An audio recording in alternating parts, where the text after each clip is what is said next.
আইসিসির one day ranking এ এই মুহূর্তে 1 নম্বরে আছে ইন্ডিয়া, 2 নম্বরে আছে অস্ট্রেলিয়া, 3 নম্বরে আছে পাকিস্তান এবং 4 নম্বরে আছে নিউজিল্যান্ড। এই চারটা দলই কি চ্যাম্পিয়ন্স ট্রফির সেমিফাইনালে খেলবে, নাকি বাকি যে চারটা দল সাউথ আফ্রিকা, ইংল্যান্ড, আফগানিস্তান এবং বাংলাদেশ, এই চারটা দলের ভেতরে কোনো একটা দল শেষ চারে আসলে জায়গা করে নেবে? মজার ব্যাপার হচ্ছে যে ঠিক এই মুহূর্তে ওডিআই র্যাঙ্কিং এ 5-এ রয়েছে শ্রীলঙ্কা, কিন্তু তারা চ্যাম্পিয়ন্স ট্রফিতে নেই। সাউথ আফ্রিকা 6-এ, 7-এ ইংল্যান্ড, 8-এ আফগানিস্তান এবং 9-এ রয়েছে আসলে বাংলাদেশ। এবার যদি আমরা দলগুলো ধরে ধরে আলোচনা করি, ইন্ডিয়া দুর্দান্ত প্রিপারেশন নিয়েছে। ইংল্যান্ডকে তারা 3-0 ওয়ানডে সিরিজে হারিয়েছে, কিন্তু তারপরে দলটার কিছু জায়গায় তো দুর্বলতা আছেই। জসপ্রীত বুমরা নেই, সেটা ডেফিনেটলি হয়তো ভোগাতে পারে ইন্ডিয়াকে। এরপর রোহিত শর্মা সেঞ্চুরি পেয়েছেন ঠিক ইংল্যান্ডের বিপক্ষে, তারপরে লম্বা সময় ধরে তিনি কিন্তু রানের ভেতরে ছিলেন না। শেষ ওয়ানডেতে বিরাট কোহলি একটা 50 করেছেন ঠিকই, তারপরে তিনি যে তার সেরা ফর্মে রয়েছেন সেটা কিন্তু বলার সুযোগ আসলে নেই। তো বাকি যে ব্যাটাররা তারা দুর্দান্ত ফর্মে রয়েছে। শ্রেয়াস আইয়ারের কথা যদি বলি, দারুণ ফর্মে রয়েছেন। কেএল রাহুল রানের ভেতরে রয়েছেন। শুভমান গিল তো টানা রান করে চলেছেন। সো বাকিরা দারুণ ফর্মে থাকলেও রোহিত এবং বিরাটের ফর্ম নিয়ে একটুখানি ডাউট কিন্তু থেকেই যাচ্ছে। তো ইন্ডিয়া ডেফিনেটলি ফেভারিট, সে তা নিয়ে তো কোনো সন্দেহ নেই। পাকিস্তান ট্রাই নেশনস সিরিজের ফাইনালে খেলেছে, তারা ঠিকই নিউজিল্যান্ডের কাছে হেরেছে। পাকিস্তানের যে জায়গাটাতে দুর্বলতা লক্ষ্য করা যাচ্ছে সেটা হচ্ছে তাদের ডেথ ওভার বোলিং। তারা শেষ দিকে এসে শেষ 10 ওভারে কিংবা শেষ 5 ওভারে প্রচুর রান দিয়ে ফেলছে।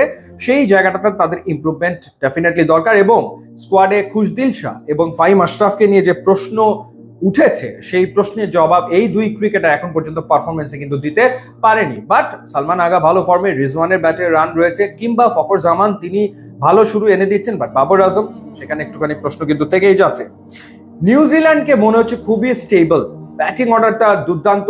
রানে রয়েছেন Kane Williamson, Devon Conway, Daryl Mitchell এবং গ্লেন ফিলিপস রয়েছে। স্যান্টার দুর্দান্ত স্পিনার, কোনো ডাউট নেই। সো তাদের ফাস্ট বোলিং ডিপার্টমেন্টটা হয়তো একটুখানি স্ট্রাগল করতে পারে, বাট ব্যাটিং অর্ডারটা কিন্তু দুর্দান্ত রয়েছে। সুতরাং নিউজিল্যান্ডের ভালো করা সম্ভব তো বটেই। সাউথ আফ্রিকা কিছু নতুন প্লেয়ার ট্রাই করেছে ট্রাই নেশন সিরিজে, এবং এর ভেতরে একজন তো আসলে বিশ্ব রেকর্ডই করে ফেলেছেন। 150 রানের ইনিংস খেলেছেন ডেবিউতে ব্রিস্কি, এবং দ্বিতীয় ম্যাচেও তিনি আসলে রান করেছেন। তো সেই ক্ষেত্রে সাউথ আফ্রিকা কেমন করে সেটা আসলে দেখার ব্যাপার বটে। বাট যেহেতু দুজন ফাস্ট বোলার নকিয়াকে তারা পায়নি এবং জেরাল কোয়েজি নেই, তো সেই জায়গাটাতে বাকিরা কেমন করে সেটা দেখার বিষয়। ইংল্যান্ডের ফর্ম খুবই খারাপ যাচ্ছে। ইংল্যান্ডের ঘটনা যেটা ঘটছে ইন্ডিয়ার সাথে যেটা হলো সেটা হচ্ছে টপ অর্ডার তো মোটামুটি একটা শুরু আনে, কিন্তু মিডল অর্ডারে ধস।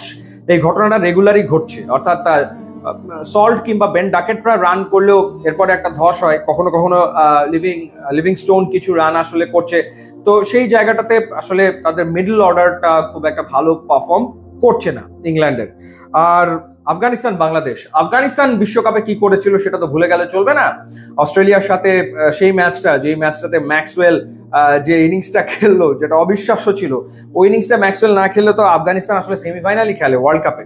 তো আমার কাছে মনে হয় যে এবারও যদি চমক দেখে ফেলে আফগানিস্তান, অবাক হওয়ার মতো কিছু থাকবে না। আর বাংলাদেশের ক্ষেত্রে বাংলাদেশ যে কোনো দিন যে কোনো দলকে হারানোর সক্ষমতা রাখে, এটা মানতে হবে। এখন ধারাবাহিকতা বাংলাদেশ দেখাতে পারে কিনা সেটার উপরে নির্ভর করছে বাংলাদেশ এই বিশ্বকাপ, এই চ্যাম্পিয়ন্স ট্রফিতে কতদূর পর্যন্ত আসলে যেতে পারে।